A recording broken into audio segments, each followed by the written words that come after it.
Olá galera, eu sou o professor Silvio Freitas e hoje nós vamos falar sobre a função seno. Tá? Bom, a função seno é uma função definida de R em R, o domínio e contradomínio são conjuntos reais, tá? É o próprio conjunto dos reais, e ela pega cada número x dentro do R, dentro dos reais, e leva ao seno de x, tá? Leva ao seno do arco x radiano. O que é isso, Silvio? Explica melhor. Bom, você aprendeu que o seno de 60 graus é raiz de 3 sobre 2. Isso você aprendeu a calcular lá no seu triângulo equilátero, você viu na tabela de razões trigonométricas, viu de novo aqui quando começou a falar sobre círculo trigonométrico. E você viu também que é possível a gente fazer uma conversão de unidades, de graus para radianos. A gente já explicou o que é o radiano. Então você pode escrever isso aqui também como seno de π sobre 3, que é igual então a raiz de 3 sobre 2, π sobre 3 radianos, é a mesma medida, tá, que 60 graus. São arcos congruentes. Se você marcar os dois aqui no círculo trigonométrico, eles vão estar no mesmo ponto, no mesmo lugar. E aí eu pergunto a vocês, o que é isso aqui, π sobre 3? π sobre 3 não é um número real? Π vale aproximadamente 3,14. E aí se você divide isso aí por 3, dá aproximadamente 1, alguma coisa. Isso não é um número real? Então, o que você fala aqui é que o seno desse número real é raiz de 3 sobre 2. Então, é possível sim calcular o seno de um número real. O que a gente quer aqui é dar uma ideia melhor, né, abranger um pouco mais isso para qualquer real. Porque a gente estava limitado ao 60 graus, que era o π sobre 3, ao 45 graus, que é o π sobre 4, e ao 30 graus, que é o π sobre 6. Né? E aí, do 180, que era o π, mas agora a gente quer fazer isso bem maior. Por exemplo, pegar aqui minha reta real aqui, tá? E calcular o seno de 2, o seno de 3, tá? E como é que a gente faz isso? Bom, calcular o seno de 2, um número real, é o seguinte. Basta você pegar esse segmento 2, esse segmento de comprimento 2, de tamanho 2, 2 unidades, tá? E levar ele para o seu círculo trigonométrico. Projetar ele sobre o círculo trigonométrico. Partindo da origem. Lembra que a origem a gente deu dois nomezinhos aqui, né, em alguns pontos. Esse aqui A e aqui o outro a gente chamou de A', B e B'. Tá? Então aqui a gente convencionou que essa é a nossa origem. Então, partindo da origem, eu vou percorrer um comprimento sobre o círculo de medida 2. Primeira pergunta, onde eu vou parar? Bom, para você saber onde você vai parar, você tem que lembrar que a sua circunferência inteira, ela tem comprimento dado pela fórmula 2π vezes o raio. Como no nosso caso do círculo trigonométrico, o raio é unitário, o comprimento dela é 2π, tá? Então, até a metade eu tenho comprimento π, ou seja, aproximadamente 3,14. Então, quer dizer que se eu sair do A e quiser me deslocar 2 unidades, eu não vou passar desse ponto. Ali é o 3,14. Então, quer dizer, eu estou um pouquinho antes dele. Mas em que lugar que eu estou antes dele? Bom, deixa eu olhar quanto vale o comprimento, tá? Saindo da origem e vindo até esse ponto aqui. A gente chama esse ponto de B, né? 1/4 do seu comprimento. Aqui você percorreu π sobre 2 unidades, não é isso? Então, π 3,14 dividido por 2 dá aproximadamente 1, alguma coisa. Quer dizer, até aqui eu tenho menos de 2 unidades. Quer dizer, o 2 está depois desse ponto e antes desse daqui. Então você pode colocar ele em qualquer lugar. Não que seja exatamente 2, mas a gente vai convencionar que até ali é o 2. Mas a gente posicionou no lugar certo. Seria completamente inócuo colocar o 2 aqui, uma vez sabendo que aqui eu tenho a certeza que é um número menor do que 2. Tá? Então, suponhamos que o 2, eu me deslocando 2 unidades, tá? Eu vá parar nesse lugar aqui. Tá? Então, esse comprimento todo aqui tem comprimento de 2 unidades, igual a isso daqui que nós jogamos para lá. como o círculo, né, tem raio unitário, a gente sabe que qualquer comprimento sobre o círculo vai determinar um arco de medida igual a esse comprimento. Tá? Então, isso quer dizer que o ângulo que fica determinado por essa trajetória, ângulo central, até aquele ponto em que a gente convencionou que vai ser o 2, tá? Esse ângulo, então, tem que ter medida 2 radianos. Tá? Porque o radiano é isso, é o comprimento do arco, cujo tem a mesma medida que o raio da circunferência. Aqui, no caso, como o raio é unitário, então, se aqui vale 2, o ângulo tem medida 2 radiano, 2 rad. E aí, como é que a gente calcula, então, agora o seno de 2? Pô, você já sabe em que lugar ele parou sobre o seu círculo, tá? A gente convencionou aqui, vamos chamar esse ponto de P, tá? E o que você vai ver é o seguinte: quanto vale a abscissa dele, quanto vale a ordenada, e aí você tem, respectivamente, quanto é, no caso da abscissa, o cosseno, e no caso da ordenada, o seno. E é dessa forma que a gente faz o cálculo do seno para qualquer número real. E é qualquer mesmo, tá? Porque, embora o meu círculo tenha comprimento 2π apenas, tá? Mas você pode dar quantas voltas você quiser. Se você quiser pegar o seno de 10, você se desloca aqui até você completar essas 10 unidades. Vai passar de mais de uma volta, a gente já falou sobre isso em arcos congruentes, mas pode perfeitamente ser feito para qualquer número real. Se você quiser pegar, por exemplo, aqui o menos π, pega da origem, como é menos e negativo, então você tem que se deslocar no sentido horário. Então vai lá no sentido horário, vê onde vai parar o π, pega aquele pontinho ali, vê quanto vale a abscissa dele, a ordenada. Então você tem os valores de seno e de cosseno. Tá? E aí, é baseado nisso que a gente vai estudar um pouco mais a função seno. A gente quer entender agora sobre a periodicidade dessa função, se ela é uma função par, se é uma função ímpar, quais são os seus intervalos de crescimento e decrescimento, como fica o traçado do seu gráfico. É isso que a gente quer observar um pouco mais sobre esse nosso assunto. Tá? E aí você acompanha comigo aqui no nosso próximo quadro.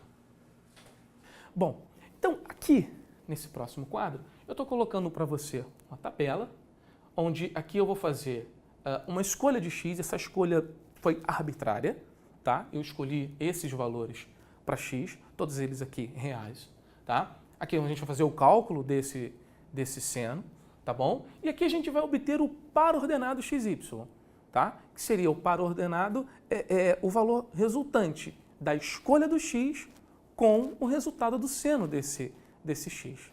Tá? E aí a gente vai também utilizar o nosso círculo trigonométrico para nos dar essa base aí.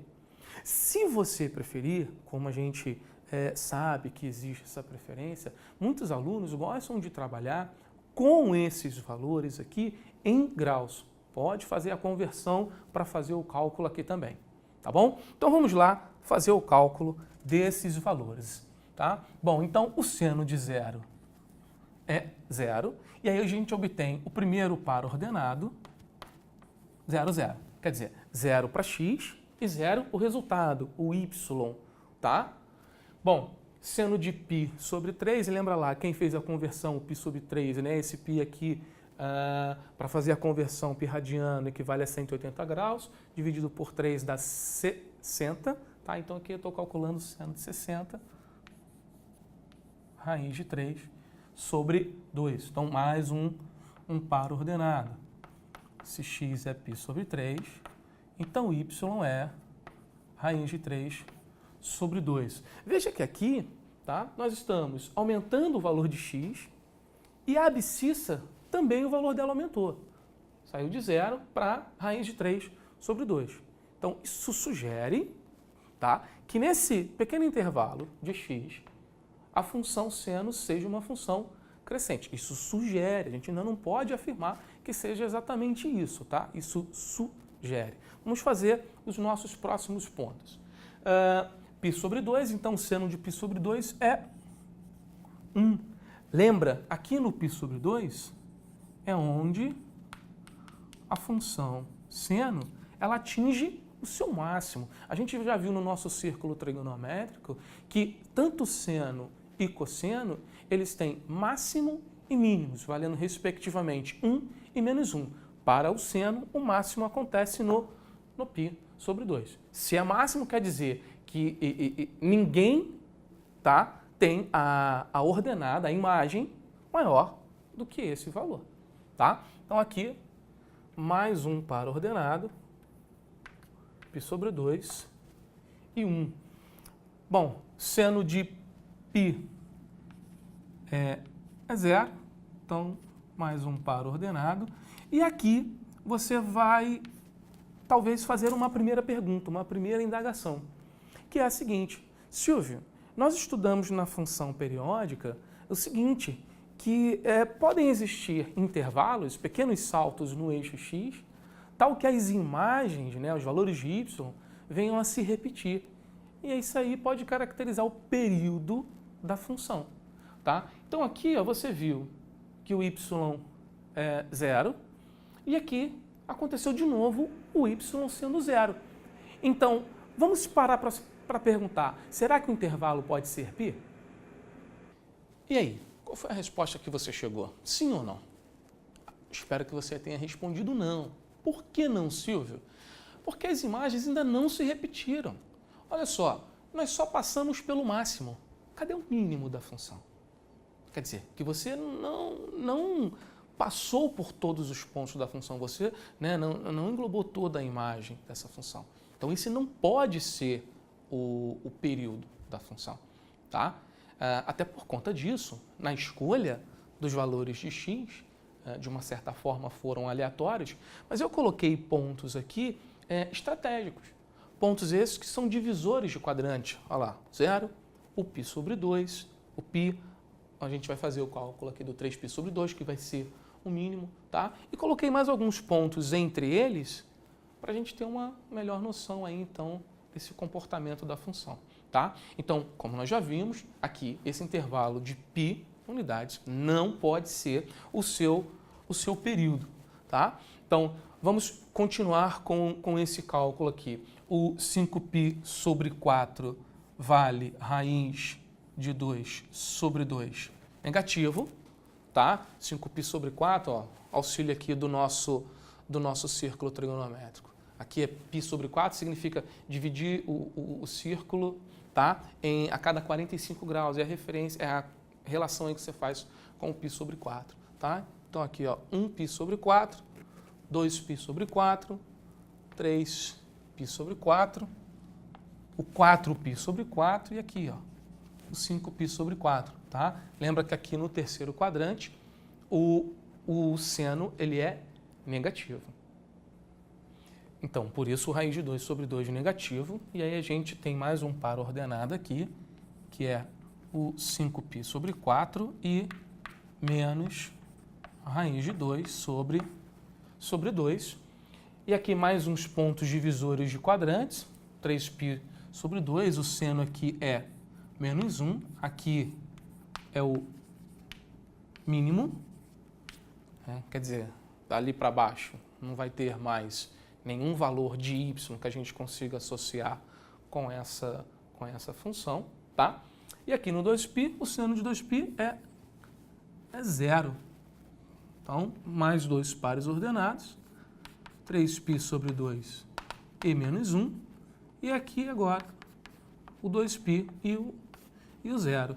E aqui, nesse 2π, voltou 0. Voltou 0.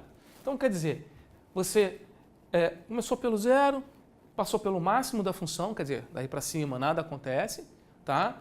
Está diminuindo o valor, olha lá, vem do 1, 0, vai no menos raiz de 2 sobre 2, está diminuindo. Chegamos ao mínimo, que é o menos 1, quer dizer, dali para baixo não tem mais nada. Então, quer dizer, se você já passou pelo máximo, você já passou pelo mínimo dessa função. Então, agora, quando você retornar ao ponto de partida, você percorreu toda a imagem daquela função. Tá? Então, retornamos aqui no 2π. Isso nos mostra, então, que esse 2π é o período da nossa função. Tá? Então, vamos escrever aqui a função seno. tá? A nossa função aqui, ela é periódica, tá? Com período igual, vou escrever assim, ó, igual a 2π, aqui 2π radianos, tá? Bom, era óbvio que tinha que ser o 2π. Por que era óbvio, Silvio, que tinha que ser o 2π, tá? Porque se você olhar para o círculo trigonométrico, você sabe que a cada volta completa, ou seja, a cada 2π radianos que você percorra no seu círculo, tanto no sentido positivo quanto no sentido negativo, tá? Você tem aquela história de congruência de arcos, os valores das imagens tornam a se repetir. Então, isso aí tinha que ser mesmo o período da nossa função. Então, você sabe que a gente ainda não sabe como é o traçado, mas no eixo X, a cada intervalo de 2π radiano, o traçado dessa função ele tem que se repetir, tem que ser o mesmo. Tá? E a gente tira mais informações aqui dessa tabela, que é o seguinte, ó, você verifica que em algumas partes do eixo X ele aumenta o valor, ou seja, X é crescente e você tem que Y também é crescente. Ou seja, se você tem aqui π sobre 3 maior do que zero, você tem que a imagem, né, do π sobre 3 também é maior do que a imagem do zero. Então, como eu disse, sugere que ela seja crescente. E é mesmo. Porque veja, aqui os valores vão aumentando até o máximo, daqui ele vai diminuindo, vai caindo até chegar ao mínimo e depois retornar ao ponto de partida. Então você tem aí mais alguns intervalos onde ela é crescente e onde ela é decrescente. Então, todas essas análises elas podem ser feitas também no nosso círculo trigonométrico, de uma maneira bem mais fácil também, que vão corroborar com o que foi dito aqui, tá? A primeira informação é sobre o período, tá? Como a gente disse, se você der voltas completas no teu círculo, tornam a se repetir os valores das imagens. Mas como assim se repetir os valores das imagens? O que são essas imagens, né? Lembra, o que é o seno de x? Vamos lá, você percorre uma certa distância aqui qualquer, tá? E aí você vai aumentando, olha lá, os valores das abscissas, ó.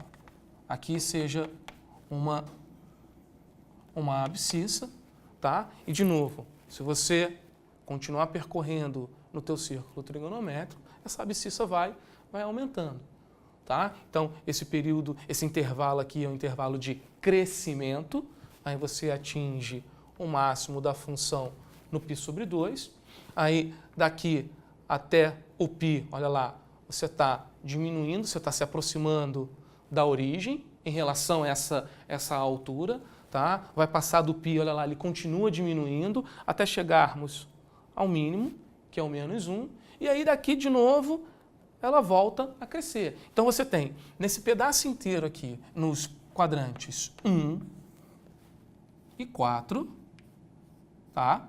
Você tem nesse intervalo inteiro aqui, que a função seno ela é crescente, tá? Se você partir, de novo, se você partir daqui até o 2π, e se você partir do zero até o π sobre 2, tá? A função ela é crescente. E se você vir do π sobre 2 até o 3π sobre 2 direto, você tem a função decrescente, tá? E aí comprovando também, como eu falei para vocês, o período aí da nossa função, tá? Bom, então é isso aí, galera. Foque nos estudos, um forte abraço e até a nossa próxima aula.